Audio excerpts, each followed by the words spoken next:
மகா கும்பாபிஷேக அங்காள பரமேஸ்வரியோட கும்பாபிஷேக திருவிழாவிற்கு கண்டிப்பாக தெலுங்குப்பட்டி அங்காளம்மன் அங்காள பரமேஸ்வரி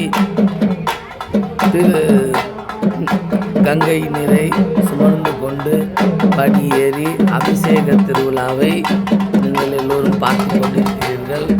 பாருங்கள், அதற்குண்டான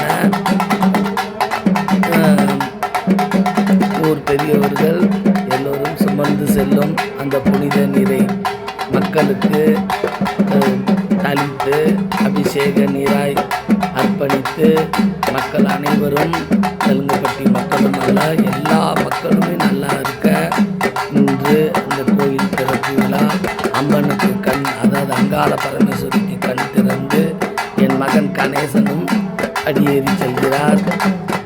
நேற்று இன்புற்று மக்கள் அவ்வளவு சந்தோஷத்துடன் காலை 6 மணிக்கே கும்பாபிஷேக திருவிழா நடந்தேறியது. அன்பு நேயர்களை கண்டு